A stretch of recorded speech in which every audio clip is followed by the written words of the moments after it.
Hello everybody and welcome to Macro Talk 2. It is November the 13th, unlucky Thursday, and today focus stacking, chapter 2, the shoot, how you take the pictures. Tomorrow, crystal art with Harold Hall and myself, your opportunity to show off your work, discuss your work, ask questions, and just learn about the exciting world of birefringent photography. So if you're interested in that at all, it is completely free. It's from 2 o'clock to 3:30 tomorrow afternoon, and your invitation is in my blog post from this week. Wherever you come across that blog post, you'll find the invite in there. Saturday, 10 o'clock in the morning until 11:30 is After Stack number 35. After Stack is a post-processing roundtable discussion for macro photographers interested in post-processing and learning about it and using new techniques and what have you. This week we're going to concentrate not on a particular topic, but we're going to look at your pictures.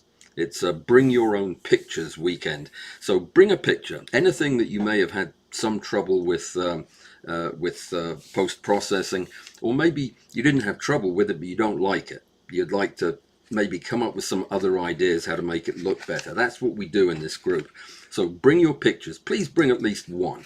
It is free, but bringing a picture would help us a lot.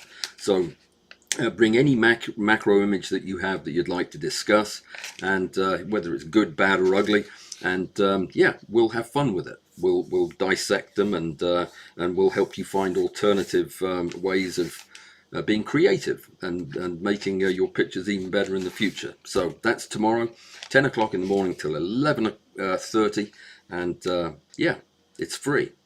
Great. Your invitation for that is also in my blog post, by the way. You'll find it over there. Do any of you guys out there have any film sitting in your sitting in one of your closets, maybe in a box? I'm talking about this kind of film. You may have seen it before. Cine film. The film your dad took of you when you were running naked on a beach in the south of France, for example. But you haven't done anything with it. It's been in an airtight box because you haven't known who to send it to, because it's so precious. You don't know who to trust with it. I, for one, have got several reels of this stuff that my dad took, and I've been terrified to send it to anybody, especially one of those big businesses that you know, they stick it in a machine and you don't know what's going to happen to it. I just haven't done anything with it, so it's been sitting in my closet for 25 years at least. But apparently there is a solution that I wasn't aware of. I got a call from a good friend of mine, Mike Canfer. You might know him, and he said, you told me you had some film that you wanted to get processed, digitized, put onto digital medium. And I said, I do, but what in the world do you know about film? I mean, he's my best friend, but I was a bit suspicious of this. I mean, as far as I know, all he's ever done that would qualify him to even talk about film was, you know, be part of the Apollo 13 VFX crew, win an Oscar for Titanic. I mean, this doesn't really amount to very much, but you know, he spent what, 20-something years at Adobe, which apparently is a fairly famous group of people that do software stuff. I don't know, but he sounded convincing. He seemed to know what he was talking about when it came to film, so I gave him a good hearing on this. I listened to what he had to say, and he said he had found a company that he's been working with for the last 5 years in California and in Switzerland, of all places. So a couple of you live in Switzerland, so you can actually possibly go by and see their other business. But the one I'm talking about is the one in California. And it's a digitizing service. They take your slide film or your cine film, and they treat it and do everything they need to do to make lovely digital versions of it. They don't take your film, they give it back. They don't do anything with it except clean it and prepare it for the process. And apparently they're very professional. Mike is absolutely sold on the company, and he has been working with them. And like I say, he absolutely knows what he's talking about. The company's name is FilmFix, Filmfix. Good name, kind of sums up what they do. Filmfix.com is their website, and it's a small company. The two principals, Nathaniel and Laura, oversee the rest of the staff and supervise everything that they do. The staff consisting of two people, Nathaniel and Laura. So it's a pretty easy job, the supervising part. But they do everything by hand. They don't use fancy computerized machines that suck your film in and spit out a DVD or whatever. They do it by hand. And like I say, Mike is absolutely blown away by them, and that guy knows more about film than I ever will. But anyway, I'm going to send my dad's film over to them, because if Mike trusts them, I trust them. And I'm not working with them. I'm not sponsored by them.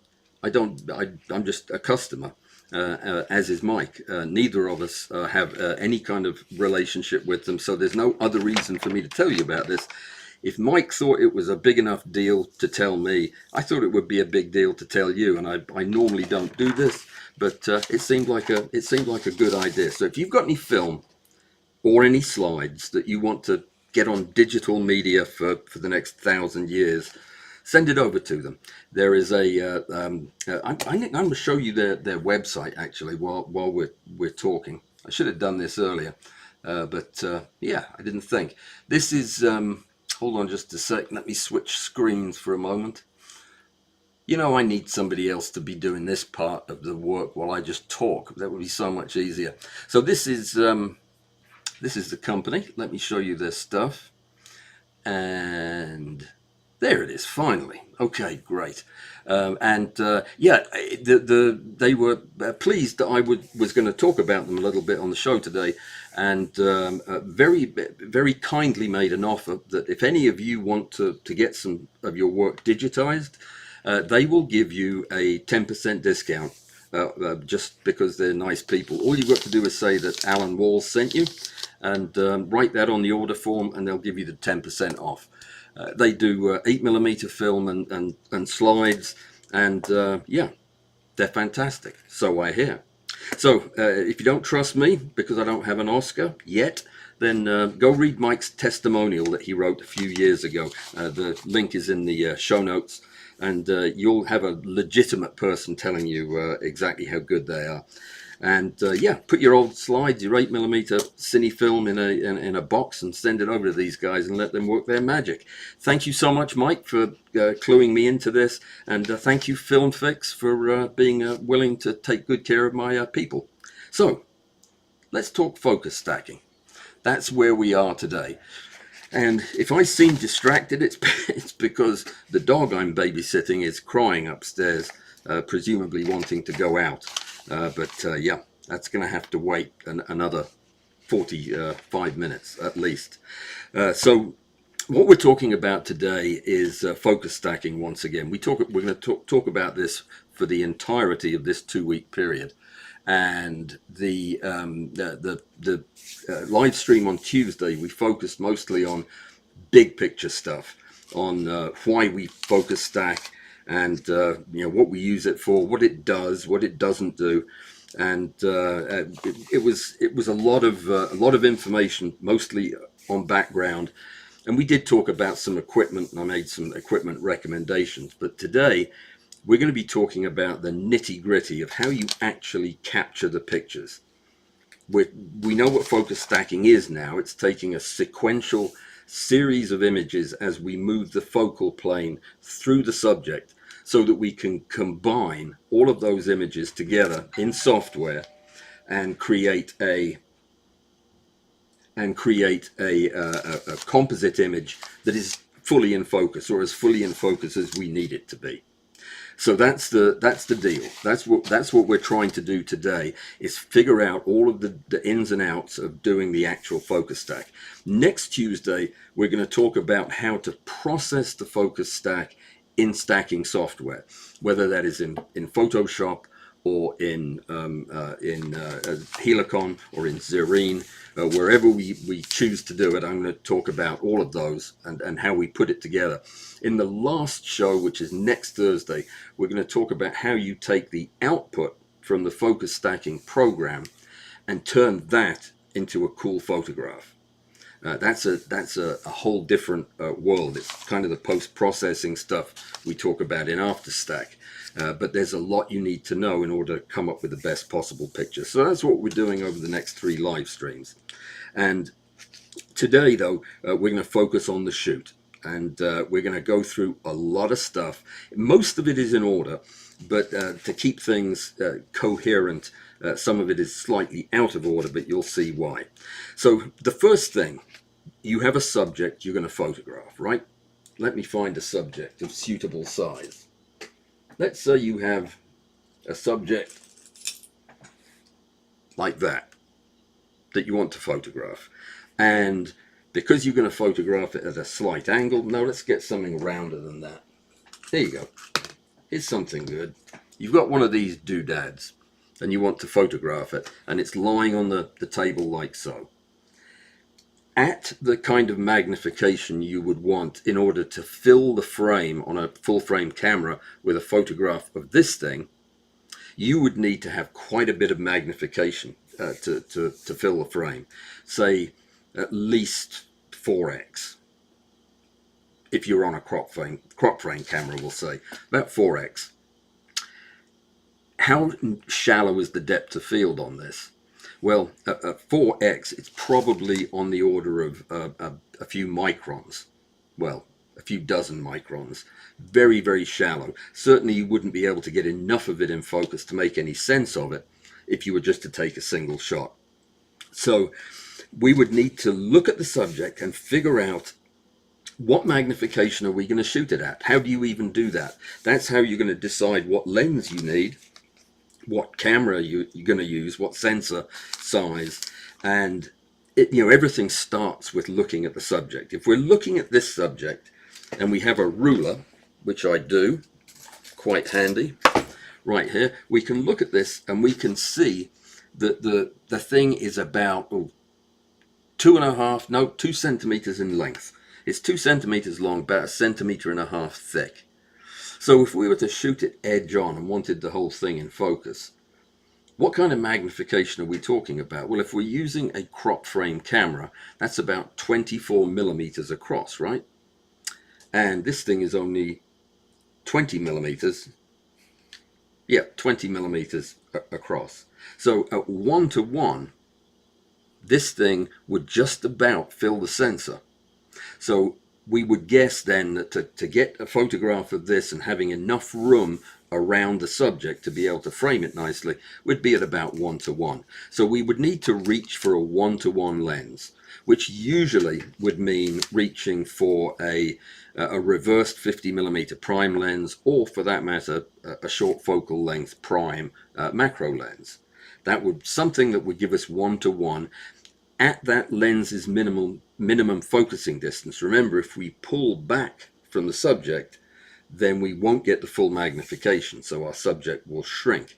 Now, when we're talking about focus stacking, we need to therefore select the right lens for the job. If we selected a 5 times magnification Mitutoyo objective, we wouldn't be able to get but a portion of this in a crop frame camera sensor, maybe the banded bit in the middle.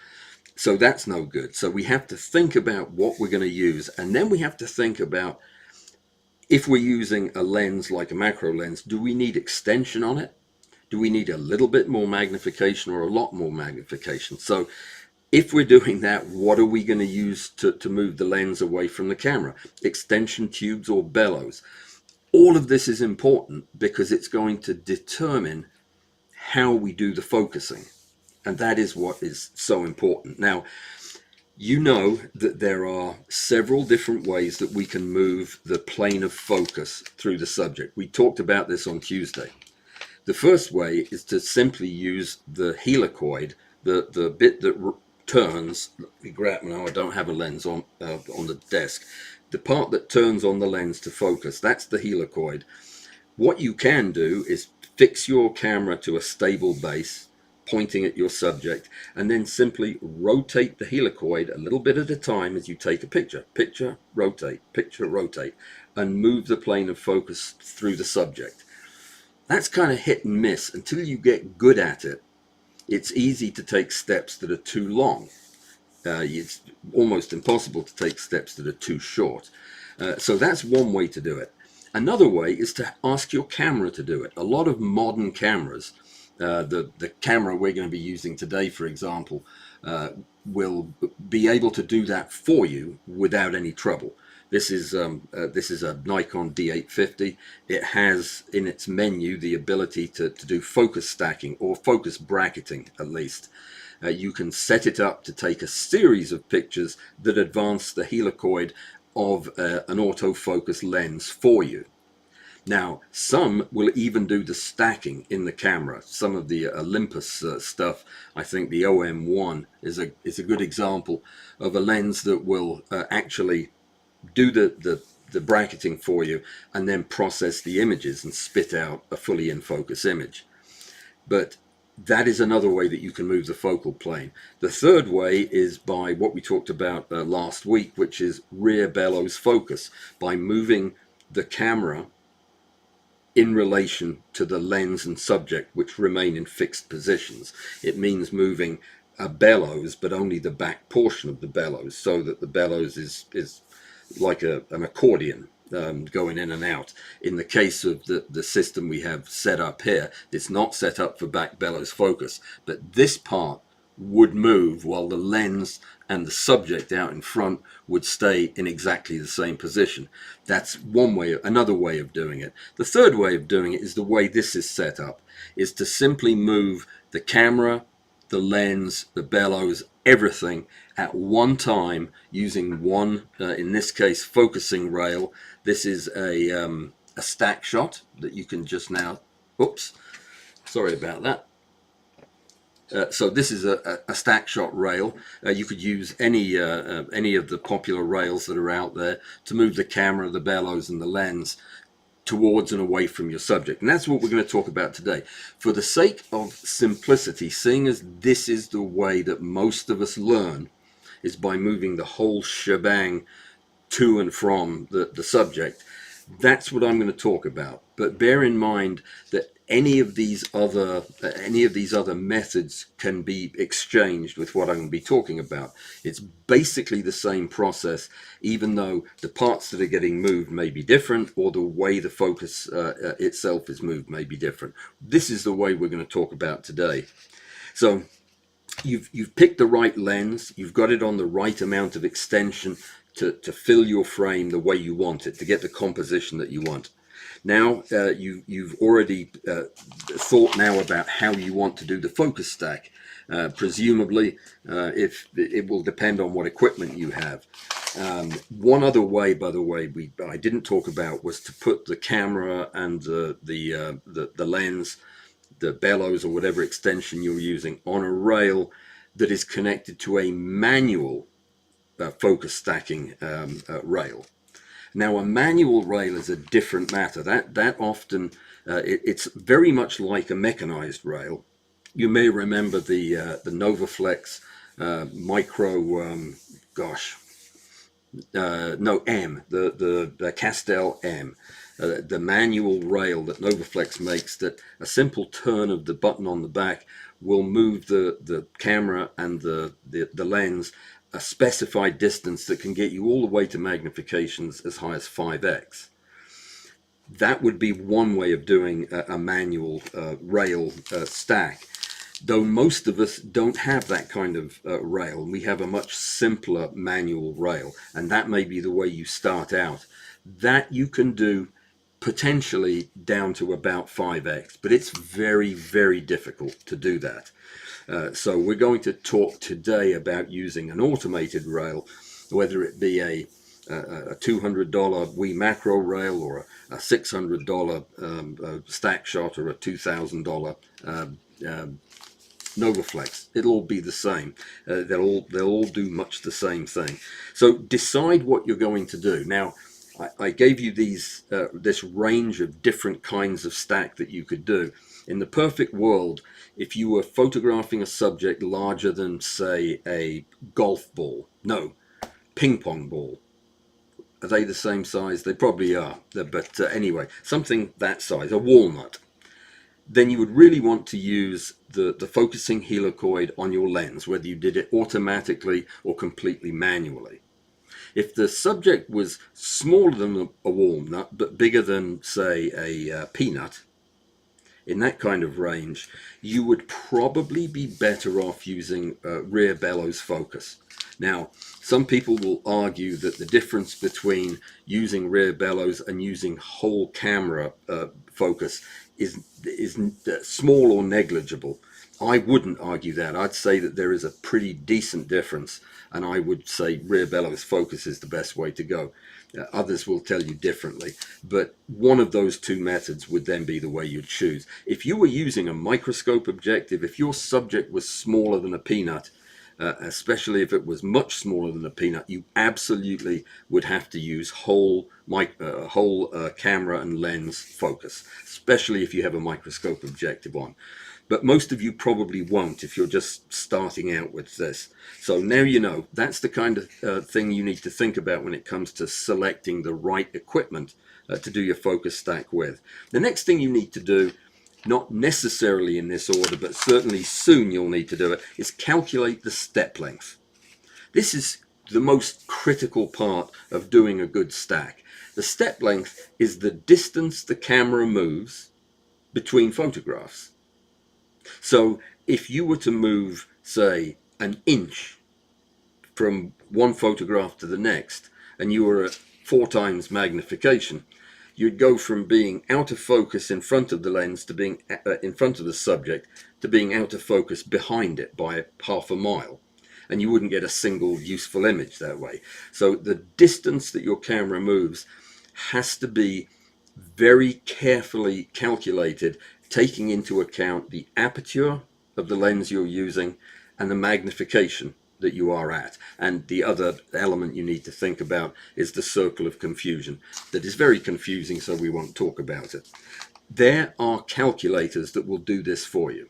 Probably my favorite one is on Rick Littlefield's website, on the Zerine page.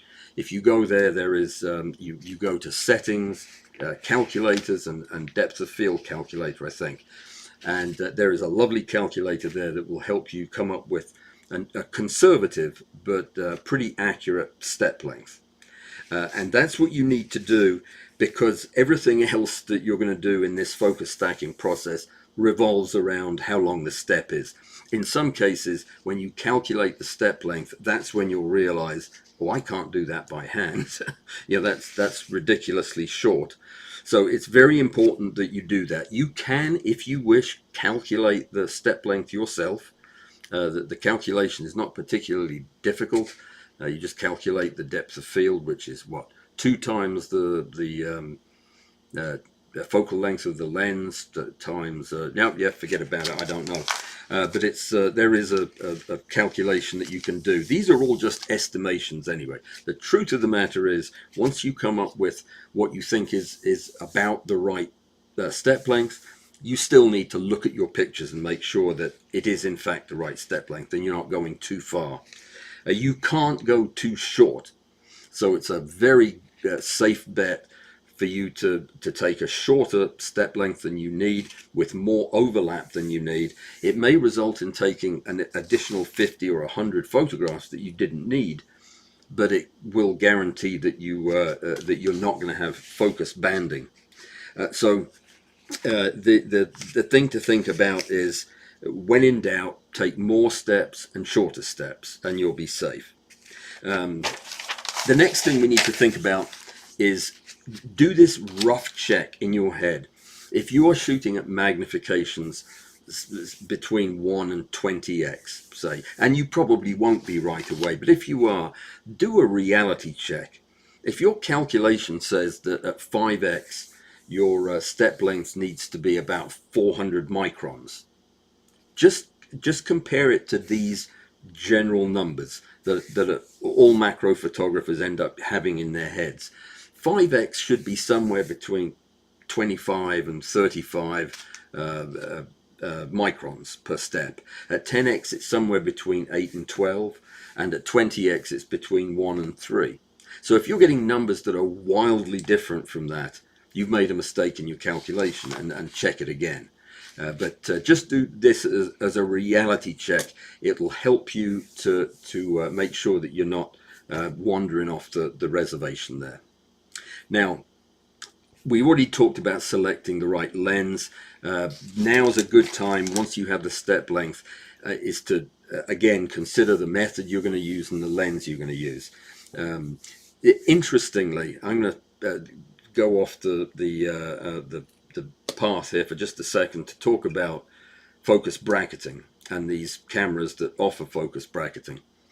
None of them, as far as I'm aware, give you an actual step length distance.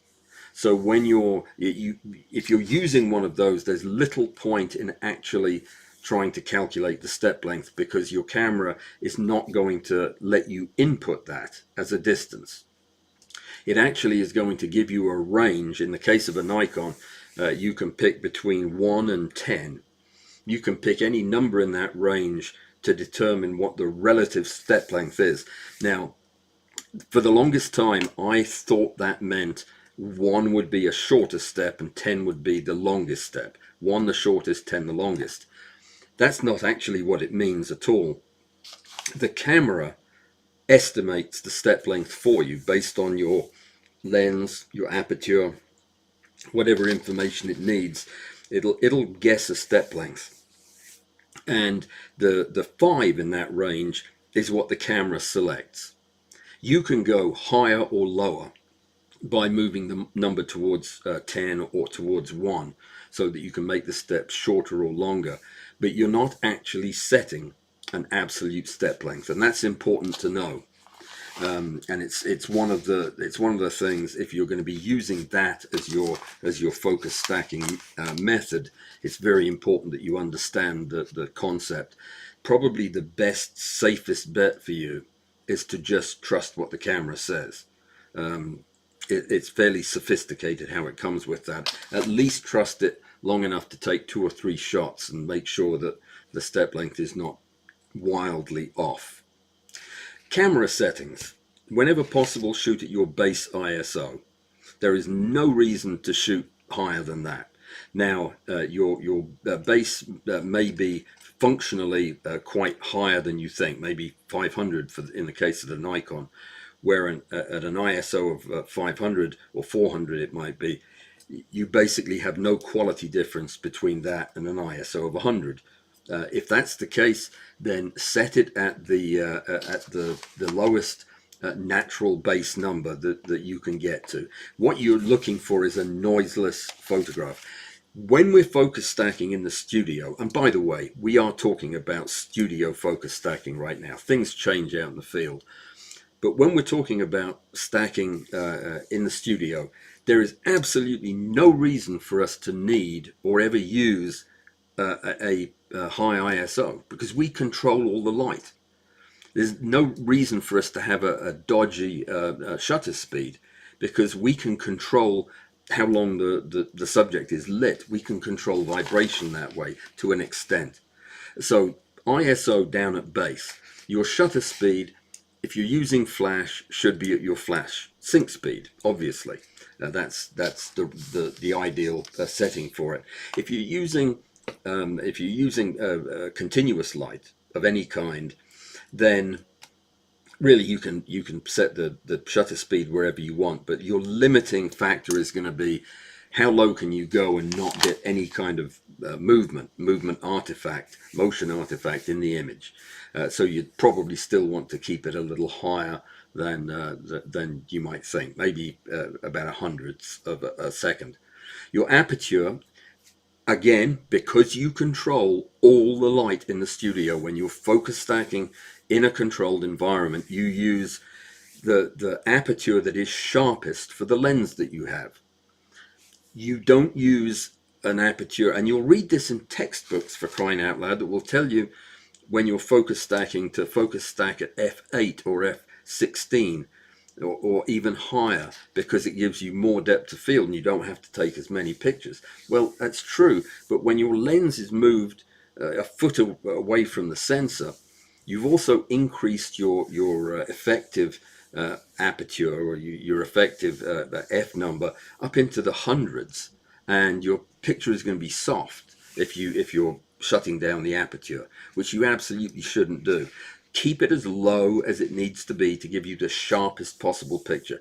That perfect piece of land between too much aberration from the lens or too much diffraction from the distance the lens is from the sensor.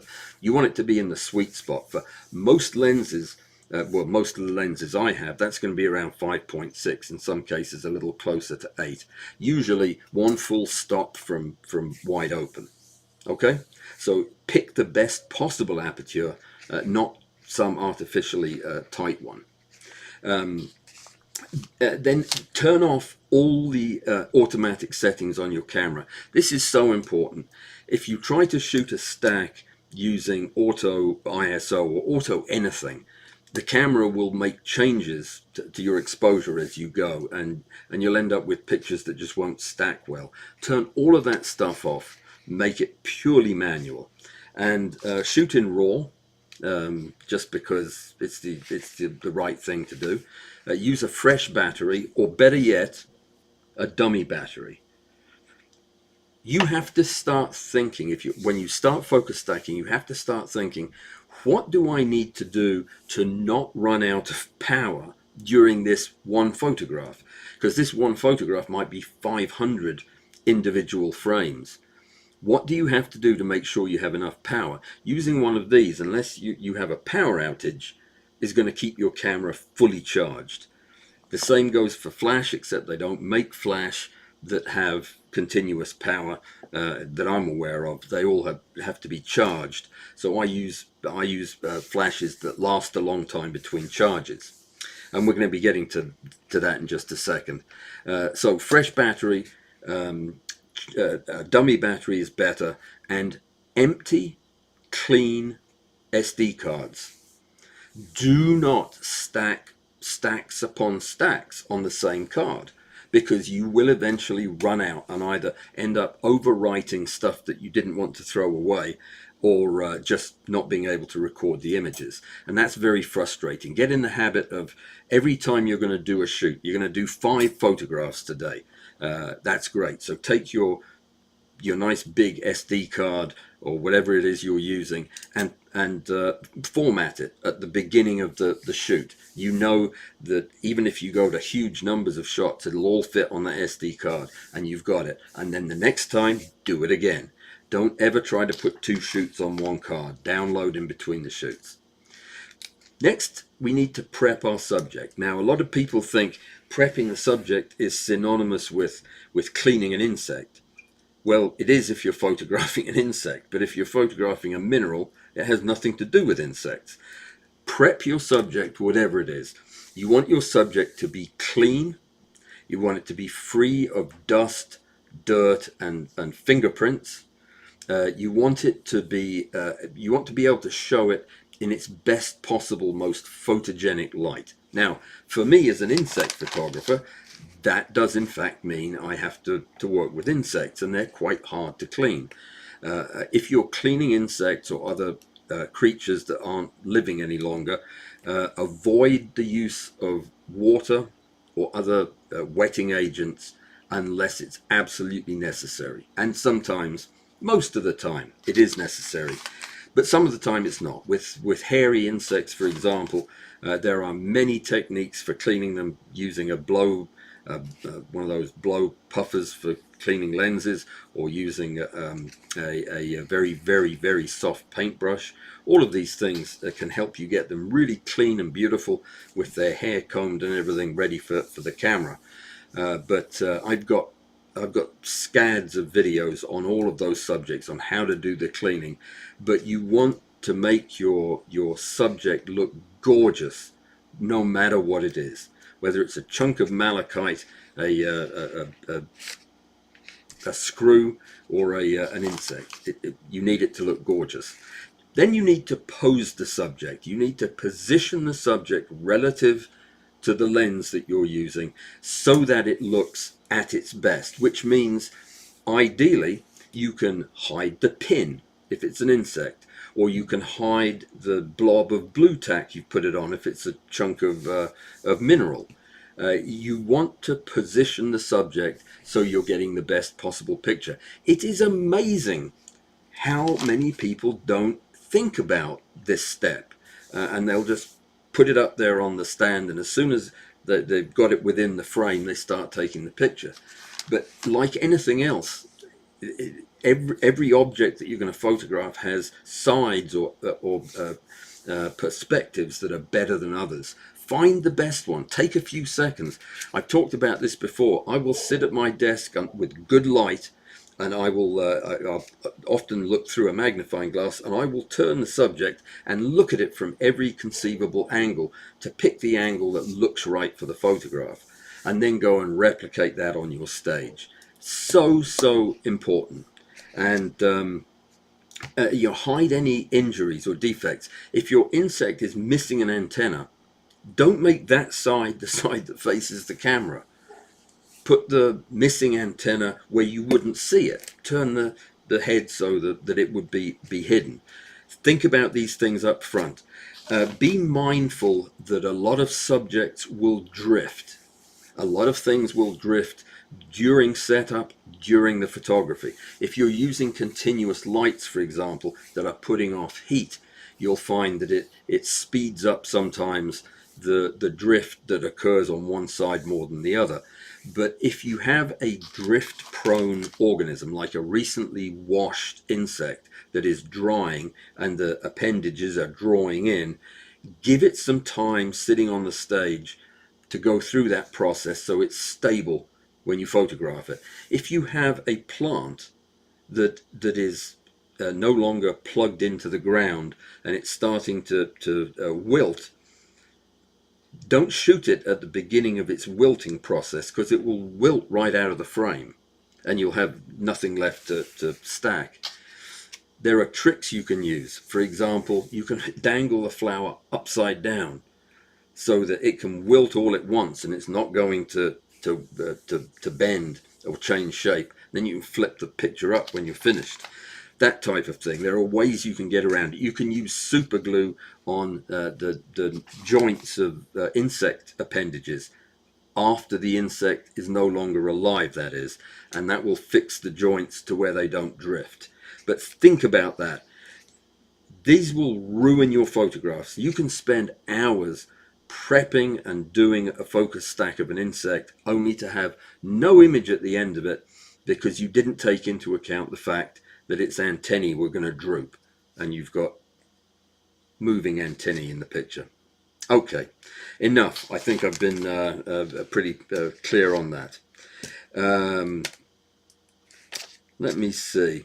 If you want to get the maximum magnification out of your lens system, and this is kind of stands to reason, but just in case you don't know, it is only when you are at the closest focusing distance you can get to that you are going to get that maximum magnification. You can't move any closer than that because you can't focus, and moving back from that will decrease the magnification. Of course, you're trying to fit the subject in the frame, which it takes precedence, but just be aware of that fact. Once your subject is on the stage, whatever it is, don't touch it. Was that clear? Don't touch it. You'll put fingerprints on it. You'll knock it. You'll knock it off its position, and you'll have to start all over again. Okay, align the subject with the lens. This gets more and more important as your subject gets smaller and smaller. And the best way to do it is to go to the end of your table or your stand. Let me show you what I'm talking about. Go to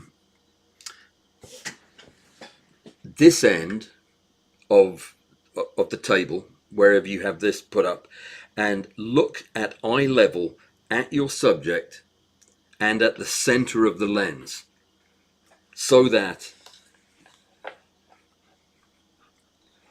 this is a bit tricky, but yeah, I think you can see. Yeah, you can see it, so that you're looking through the subject and straight into the dead center of the lens. When you do that, you're probably going to be pretty close. Then you can go back to the other end of the camera. If you have a monitor, use that. If you don't, use the screen on the back of the camera, and do the fine tuning of your subject's positioning. Move it up and down, left or right, to get the framing that you want. This has to be done in 2 stages. If you try to do this just using your mechanical stage by ramping it up and down and left and right, you oftentimes will never find the subject. Start by lining it up by eye, and then finish it with the microscope or the micro positioner that you have. Super important, super important. Make sure that your platform, your work area, has lights that are dedicated work lights. That could be an LED panel. It could be a bare light bulb hanging over the thing, for all I care, or bendy arm lights that are dedicated as work lights. Do not use the modeling lights on your little MF12 flashes. These things have a small enough battery as it is. If you use the modeling light on these, which is a perfectly capable modeling light for sure. See, it's quite bright, very bright. If you use that, you're not going to take nearly as many pictures with this thing as you would have done had you left this off. So your work light needs to be a separate light, or separate lights. I have at least 2 on all my platforms, so that I can, when I'm between shots, I can have lots of light to use to pose, position, focus, and get all of that taken care of. Having a work light is crucial for the positioning more than anything else. Even though once I have my subject on the stage, I actually don't use traditional positioning anymore. I use a technique where I mash the little bit of blue tack that my pin is embedded in to move and rotate my subject. But you can do that, you can do that or anything else, so long as you have enough light to see it. So work lights are important. Let me see. The monitor I mentioned briefly. I have never worked with a monitor until fairly recently, a couple of years ago, when I repurposed a couple of old television sets, television screens that I hung on the wall. And my goodness, it makes a difference. If you're old and blind like me, get a monitor. Get some kind of a monitor, either put on the camera or put on the wall, to help you with your positioning and staging. Check your framing. Make sure you have room around it. You do not want to do one of these focus stacks and run out of space around you. Remember, if you're moving the whole camera forward, as you probably will be, you are going to experience focus breathing. You're going to change the relative size of the subject in the frame as you get closer. Your closest shot, that means the shot where the furthest back piece of the subject is in focus, is going to be the most magnified of the shots. And if you're already at the edges of the frame, and you then focus stack all the way through a fairly deep subject, by the time you get to the end, you may no longer be in the frame. So check your framing of the subject, moving the subject forwards and backwards on your rail. If you're using a rail, make sure that you check it as far away as it's going to be, as well as near as it's going to be. All right, and one trick that you might do if you don't have good bright work lights and you're not able to see things as clearly as you'd like, this is usually only going to affect you when you're at very high magnification. It is perfectly okay to ramp your ISO up to 5 million or whatever, so that you've got a picture on your mirrorless camera at least, so that you can do your framing. Don't worry about that. Turn off all fans, blowers, anything that it has an induction motor in it. You'd probably be unpopular with your spouse if you turned the freezer off, but anything that makes that vibrating sound and rumbling noise as it starts up, you want to avoid that happening while you're shooting. So maybe turning the thermostat up a little bit so that it doesn't kick the air conditioning on as soon, because it really will mess with things. Turn off all the external lights. External lights meaning lights external to your shooting zone. You do not want to have ambient light competing with your light to light the subject, because you'll have no control over it. So turn off everything, and if you want to check that you've done it, turn off everything and take a picture without any of your added light. If you have taken care of the ambient light, the frame will be black. There will be nothing visible in it. That's okay. Um, it's problematic when there's a glow on one side of that screen. That tells you there's ambient light that's going to affect your picture. Okay, lights. Now, this, of course, could be a whole 4-week a series of talks on its own, because it is the most important part of what we do as macro photographers. But I'm going to just give you the high points, the things that you need to bear in mind as we go through this. Lights of different types don't mix. Do not mix different brands or different models even when you're setting up a shot. If you're going to shoot MF12 flashes, these little flashes, shoot MF12 flashes. If you need 6 of them, shoot 6 of them. But don't add a TT350 or a V1 Pro, because different flashes have different light characteristics. They have different color management. They oftentimes have different triggering mechanisms to where that they might not even trigger at the same time. So use the same brand. If you could control it, even the same batch of lights. You want them as close to identical as possible. Same goes for continuous light. You don't want to be using different types of continuous light, especially not different fundamental types like fluorescent light and halogen light, or sunlight and flash. Though sunlight and flash are pretty close together, you probably could get away with that. Don't mix your lights. Keep them separate, and keep them the same brand and model. Decide on whether you want to use flash or use continuous light. Make a sensible decision. If you want to use flash, you're going to get better color almost always, unless you're using super expensive lights. But the flash will almost always give you a much fuller spectrum of color with no missing colors. It'll allow you to, flash will allow you to manage any motion issues that you might have.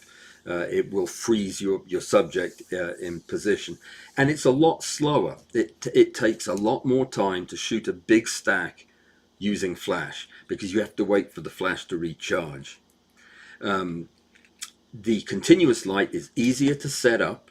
It's easier to see the effect it's going to have on your subject.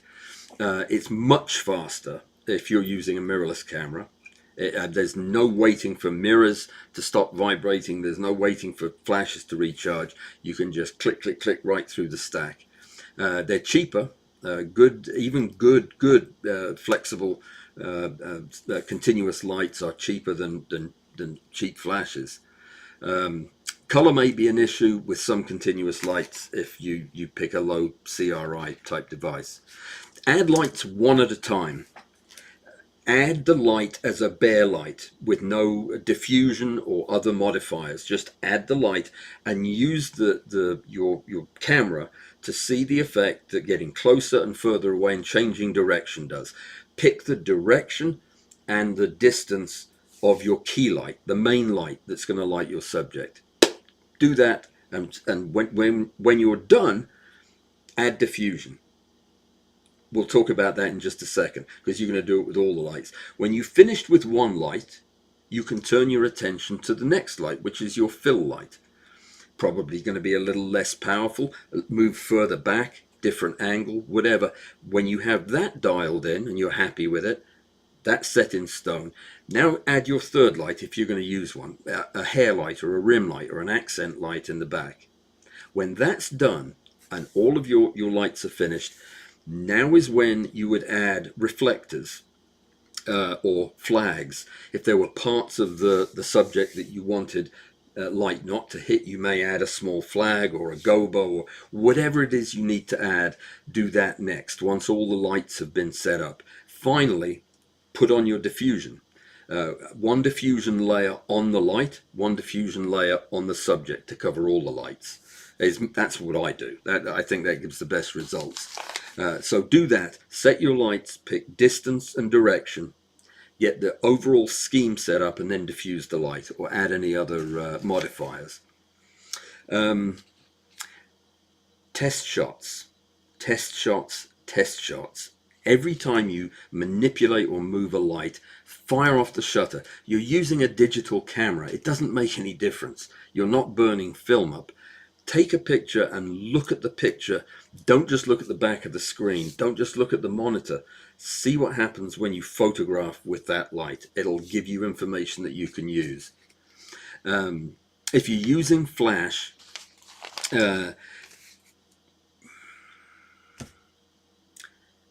what in the world is? Oh, I see. Now this is a note I made to myself that doesn't make any sense.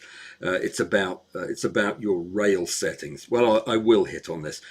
When you're using flash, you have to allow the rail, which is going to be moving and pausing at a fixed interval throughout the stack.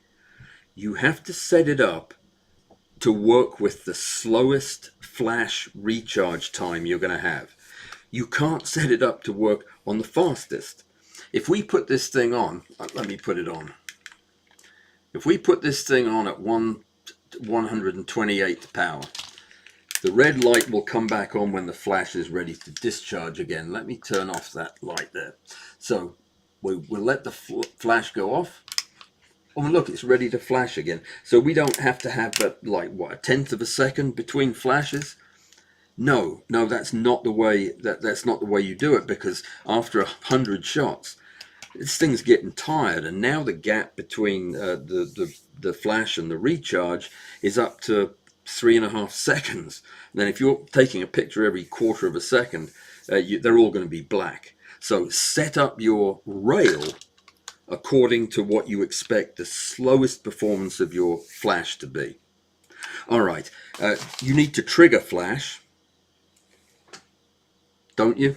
Otherwise it won't go off. Trigger your flash with radio. Okay, don't use optical triggers. They're inconsistent, and they may cause problems. Just use radio. It's not much more expensive, and it works much better. There's a whole lot I could tell you about that. We'll do another time.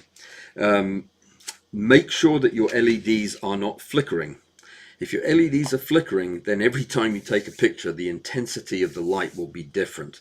So if you have cheap LEDs or LEDs that are dimmable, you may end up with problems like that. It's easy to check.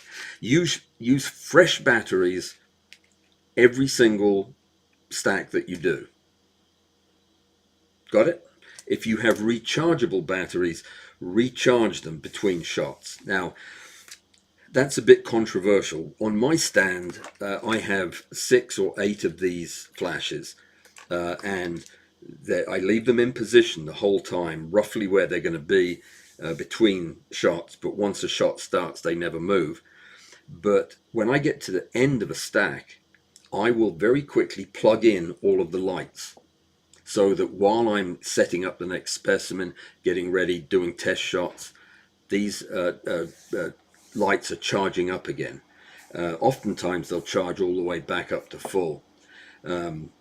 It just has, I don't know that that's the right way you're supposed to treat batteries. I think that sometimes they say if you charge them when they're not empty, it's a problem. They grow dendrites and things like that.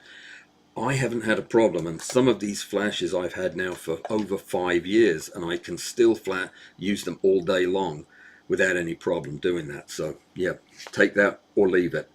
Make sure your trigger stays charged. Your trigger is going to use batteries, so every now and again make sure that your battery icon on the front is okay. Nothing more frustrating than shooting a big stack only to realize 2/3 of the way through it that your trigger just died, and now none of the flashes are going off. don't fall for that either. Let me see. Test shots. Did I say test shots? I'll say it again. Take test shots. Fix your lights in position. If they're on bendy arms like this, if they're continuous lights, crank them down. Don't let them be moved by so much as a nudge with an elbow. If you do that, your lighting will change, and if the lighting changes during a stack, it will spoil the image. Oftentimes, it'll ruin the image. Don't use modeling lights. Use work lights. Okay, vibration. This is something that probably should have been before number one. Make sure you're on a solid surface like a concrete floor. Make sure that you have a low center of gravity. Avoid long overhangs. You will have noticed possibly, or possibly not, in this, my goodness, the dog's still yapping away up there. In this particular case, I have deliberately and purposefully put the very center of gravity of this entire system over the point where it attaches to the rail. What you want to avoid at all costs is having any significant piece of weight that is dangling out in front of or behind that center of gravity, creating a pivot point. That is where it will vibrate. So low center of gravity, keep the center of gravity over the fulcrum of the system, and bolt everything down. Between the table or the surface that you're working on and the ground, isolate the table by using sorbethane pads or anti-vibration pads from a washing machine, that type of thing. You want the table that you're working on to be isolated from the surrounding room. It's not easy to do, but it's worth spending time on. Vibration will drive you crazy if you don't think about it up front. Concrete floors, yes. Find places in your house or in your office or wherever you're working that are not going to shake when people walk by in the hall. If you have a room that looks solid, and then every time somebody walks by you see the water in your glass shake, that's not a good place to put the rig. Put it somewhere where people either don't walk past, or when they do, it doesn't set up vibrations. This is all common sense stuff, but it's worth thinking about. Turn off all the induction motors. I already talked about that with vibration. Anything that oscillates is going to cause your system to oscillate to some degree or another, depending on how well it's isolated and so on. And I talked about that app that you can get for your phone, the physics app that has an accelerometer on it. Great way to test whether or not you're having problems. Hardware settings for your rail is probably going to be driven by a driver like this, a controller like this, whether it's driven through your phone or driven through a separate app, or itself, freestanding like this. You need to understand what the settings are. It's a bit beyond the scope of this discussion. We don't have enough time to go through them, other than to say mirrorless, you can shoot a lot faster, rapid fire, short settle time. The limiting factor is going to be the flash recharge time if you're using flash. With a DSLR, you have to allow time for the mirror slap to stop the camera shaking, and you have to allow for 2 shots if you're using a DSLR. One is for the mirror to lift out of position, the second is for the photograph to be taken. Much more involved, 7, 8, 9 seconds per stop if you're taking into account the long recharge time at the end. So yeah, one's fast, one's slow. The safest thing to do on your stack shot, if you have a stack shot, is to go to the default settings. Most of them will keep you out of trouble. Turn backlash compensation on. That will keep you out of trouble too. And check the polarity of the driver. Make sure that you're actually moving forward when you think you're moving forward. Sometimes you'll get them switched up, and that's not good. Let me see. I am not going to have time to give you the setup for the shot. I'm gonna go through it. If you want to stick around and hear it, then you'll hear it. Otherwise, I'll put it in the blog post next week. Set up for the shot. Turn on your work lights. Manually position the subject using the using the technique I described earlier. Turn on live view or your monitor, whichever you're using. Move your rail using the controller to where it is in the subject, some part of the subject is in focus, and then pull the focus back until the closest part of the subject is in focus. Then pull it back a little bit more. Then change direction and go back until it is right in front of where the focus would begin. Right as you're about to see that antenna tip come into focus, stop and set that as your start position. Okay? Now, continuing forward, at no time changing direction. Continue forward until the furthest part of the insect or stone or whatever is getting ready to go out of focus. And the second it goes out of focus, stop and hit end. That's the end point. So you've set a start point and an end point that are going to capture the whole thing in focus. But never do this. Never move the rail in the opposite direction. If you overshoot, for example, don't pull the camera back, because that will put you in backlash territory. I won't explain why that happens, but it'll make your stop point inaccurate. Stay in the same direction. When you get everything else set up, your work lights are off, your flashes are turned on, or your continuous lights, your camera is on, you've checked the settings, you're all good to go. You hit start. The rail will bring the camera back to the beginning. It will add some backlash compensation, and then it will start going through the subject at the step length that you prescribed. And watch the first few steps to make sure that, number one, it's stepping. Number two, that the distance looks about right.